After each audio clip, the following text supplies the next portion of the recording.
বার করতে পারি যে যদি আমরা স্পেকট্রাম পেতে চাই, যদি একটা অ্যাটম থেকে যদি আমরা স্পেকট্রাম ল্যামডা ল্যামডার মানটা এখানে আমরা বার করব যে কত তরঙ্গ দৈর্ঘ্যের আমরা স্পেকট্রাম পাচ্ছি, তাহলে সব থেকে কম এটাই হতে পারে 911 এনঅ্যাংস্ট্রম। তাহলে 1214 থেকে 911।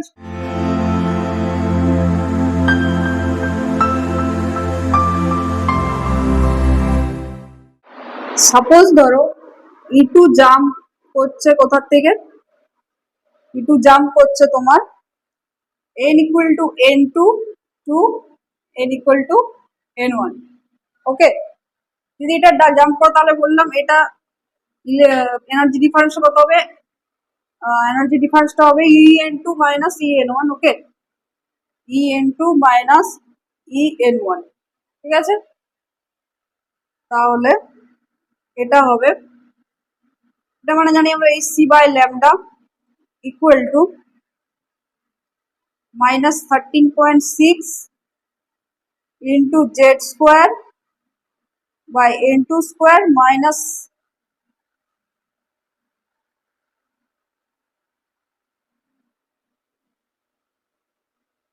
13.6 into Z square by n1 square.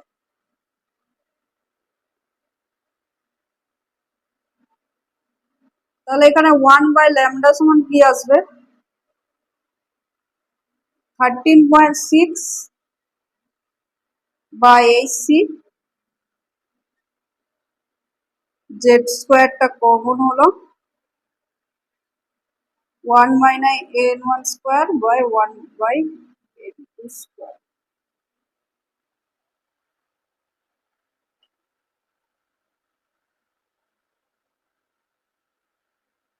এটা মাইনাসে মাইনাসে প্লাস হয়ে যাবে। ওকে, তাহলে আমরা 1 বাই ল্যামডার যেটা বার করলাম আগের বারে যখন বের করেছিলাম তখন ডেল্টা ইটা বার করেছিলাম, ঠিক আছে। হাইড্রোজেনের ক্ষেত্রে যেটা বললাম ডেল্টা ইটা বার করেছিলাম হাইড্রোজেনের ক্ষেত্রে, ঠিক আছে। হাইড্রোজেনের ক্ষেত্রে এটা বার করেছিলাম ডেল্টা ইটা, আর এখানে 1 বাই ল্যামডাটা যদি আমরা জাস্ট এমনি ধরে নিই, যদি n বাই n2 ও 2 n ইকুয়াল টু n1 হয়, ঠিক আছে। এটা জাস্ট এমনি যে কোনো অ্যাটমের ক্ষেত্রে ধরে নিচ্ছি, তাহলে এটা এরকম ভাবে হলো 1 by lambda equal to 13.6 by hc Z square ব্র্যাকেটে 1 by n1 square minus 1 by n2 square, ঠিক আছে। এটা আমরা কিসের জন্য পেলাম, এটা হলো আমরা পেলাম তোমার 1 তরঙ্গ দৈর্ঘ্য হিসাবে আমরা এটা একটা বার করলাম মান, ঠিক আছে। এরপরে দেখো এখানে এই পুরোটাই হচ্ছে কনস্ট্যান্ট, h হচ্ছে h equal to Planck constant. Okay, c equal to velocity of light, তাহলে পুরোটা কি হচ্ছে কনস্ট্যান্ট, ঠিক আছে। পুরোটা কনস্ট্যান্ট জন্য আমরা কি ধরে নিচ্ছি 1 by lambda equal to R, R Z square equal to 1 by n1 square minus 1 by n2 square. Okay, এই আর হচ্ছে আর কেমন হচ্ছে রিডবার্গ কনস্ট্যান্ট, হচ্ছে রিডবার্গ কনস্ট্যান্ট। ওকে, আর কে তাহলে রিডবার্গ কনস্ট্যান্ট বলা হচ্ছে। আর এর মানটা কত হবে, আর এর মানটা হচ্ছে 1.69 into 10 to the power minus 7 metre inverse. Okay, এটা হচ্ছে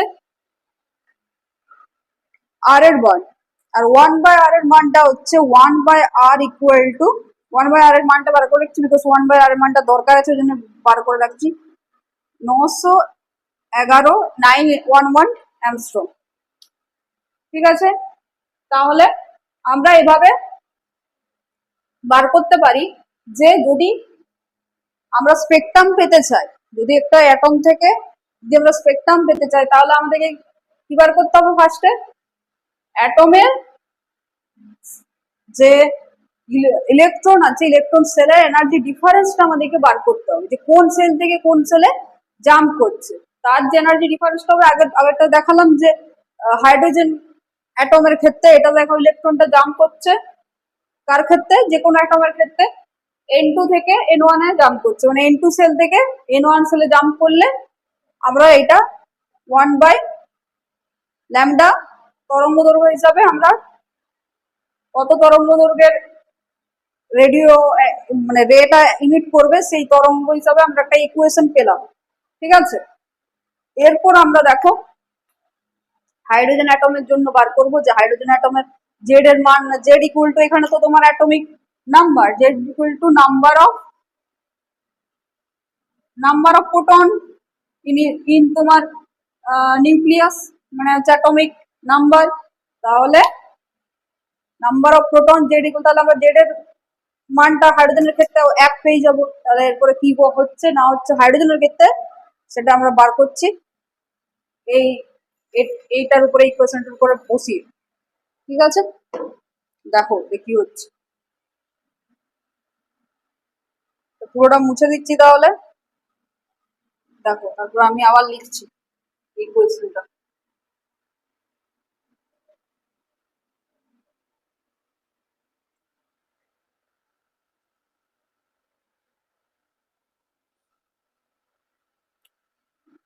তাহলে ইকুয়েশনটা আমাদের কি ছিল, 1/λ ইকুয়াল টু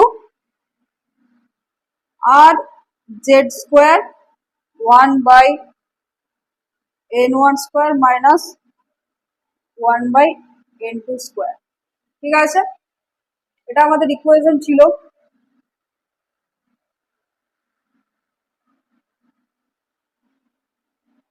এরপরে আমরা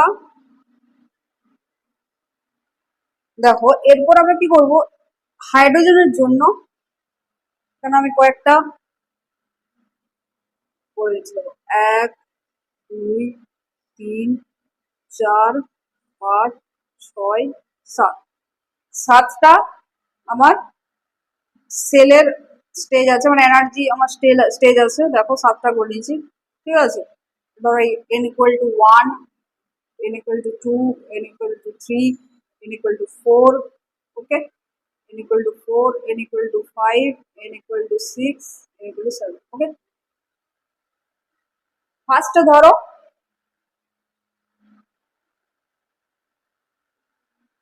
ইলেকট্রন 1 থেকে 2 এ গেছে, তাহলে সে 2 থেকে 1 এ আসবে, মানে এখানে একটা স্পেকট্রাম পেলাম। আবার 3 থেকেও 1 এ আসতে পারে, 1 থেকে ধরো 3 এ গেছে, হলো। 4 থেকেও 1 এ আসতে পারে, হলো ট্রানজিশন হয়ে। 5 থেকেও 1 এ আসতে পারে, হলো ট্রানজিশন হয়ে। 6 থেকেও 1 এ আসতে পারে, এরকম করে। আবার 7 থেকেও ধরো 1 এ আসতে পারে, এরকম আমরা 7টা তাহলে লাইন পাচ্ছি আমরা ট্রানজিশনের ফলে। তাহলে আমরা প্রথমে কি কি করব, যে 2 থেকে 1 এ এসছে, তাহলে আমরা 2 থেকে যদি 1 এ আসে, ফার্স্ট ট্রানজিশনটা কি করব, আমরা জেড এর জন্য বসাবো 1 স্কোয়ার, ওকে, 1 স্কোয়ার মাইনাস 1 2 স্কোয়ার। ঠিক আছে, আর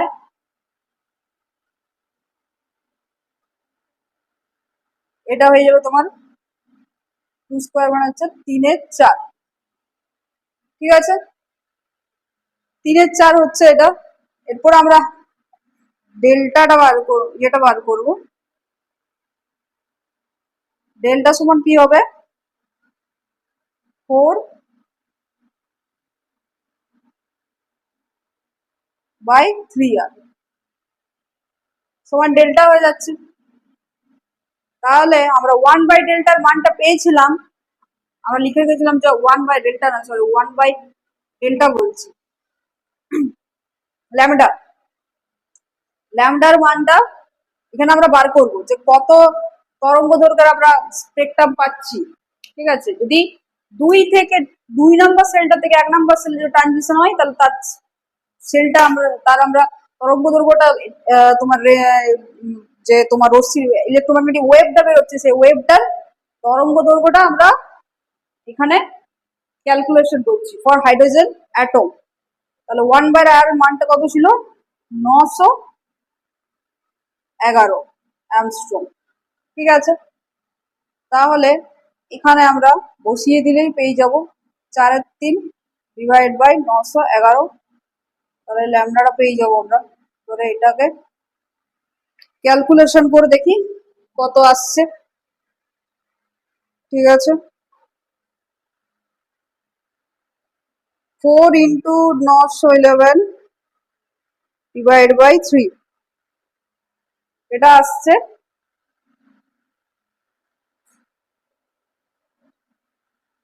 ল্যামডাটা আসছে 6-7 অ্যামস্ট্রং। ঠিক আছে, তাহলে ফার্স্ট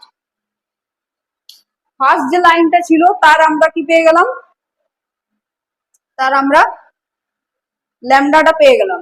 ঠিক আছে, তরঙ্গ দৈর্ঘ্যটা পেলাম ফার্স্ট লাইনটা। এরকম করে সেকেন্ড থেকেও যদি তোমার থার্ড থেকে একে আসলেও এরকম করে আমরা বের করতে পারি। আবার ফোর্থ থেকে যখন আসবে তখন আমরা বের করতে পারি এরকম ভাবে আমরা বের করতে পারি। তাহলে এটা মুছছি, আমি আরেকটা করছি, দেখো এটা তোমার 2 থেকে 1-এ ট্রানজিশন হচ্ছে তার জন্য করলাম, এরপর 3 থেকে 1-এ ট্রানজিশন হবে তার জন্য করবো।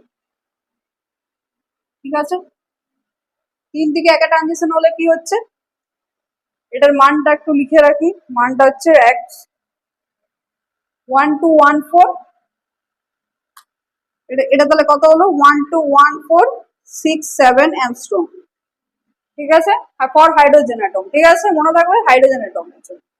এবারে যদি আমরা 1 স্কোয়ার 1, এটা n2, এখানে n2 মানে এখানে তোমার 3 হয়ে যাবে। ঠিক আছে, 3 নম্বর সেলটা থেকে ট্রানজিশন হয়ে আসছে।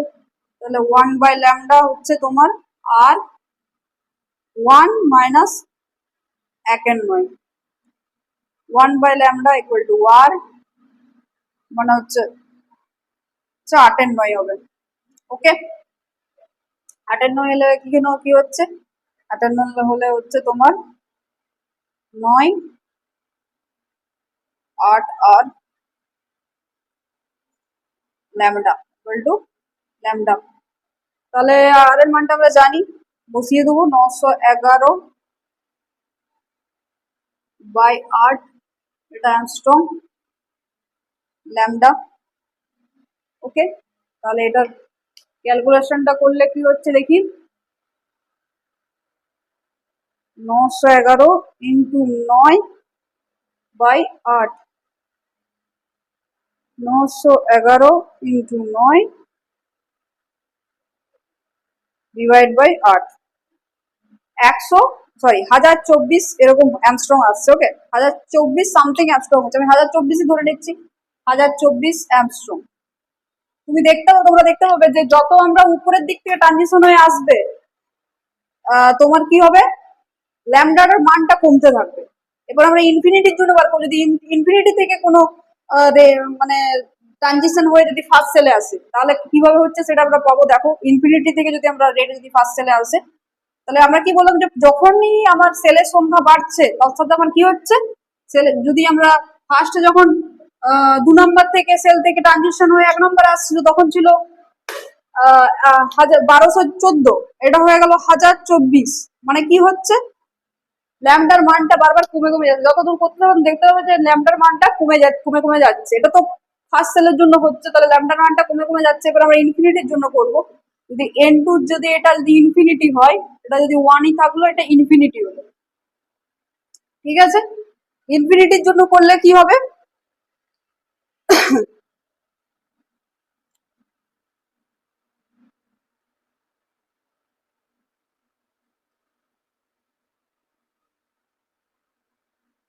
r1 হয়ে যাবে। 1/ইনফিনিটি সমান এটা 0 হচ্ছে, তাহলে এটা আর এটা এখানে 1 হয়ে যাবে। তাহলে আর ইকুয়াল টু কি হয়ে যাবে, sorry, lambda equal two 1/r, মানে ল্যামডার মানটা রিডবার্গ কনস্ট্যান্টের সাথে সমান হয়ে যাবে। তাহলে সব থেকে কম এটাই হতে পারে, 911 অ্যামস্ট্রং। তাহলে 1214 থেকে 911 অ্যামস্ট্রং এর মধ্যে এর কি থাকবে, এর পুরো যে সিরিজটা 911 অ্যামস্ট্রং থেকে 1214 মধ্যে হাইড্রোজেন অ্যাটমের ক্ষেত্রে এই সিরিজটার নাম হচ্ছে লেইম্যান সিরিজ, ঠিক আছে? লেইম্যান সিরিজ, পুরো সিরিজটা এই তোমার এই যে দুটো 1214 থেকে 911 মধ্যে থাকবে, ঠিক আছে? পুরো একদম 2 থেকে 1 পর্যন্ত দিয়ে করলে যেটা 1214 বেরোলো, ডাইরেক্ট একদম ইনফিনিটি থেকেও করে দেখলাম সেটা হচ্ছে 911 বেরোলো।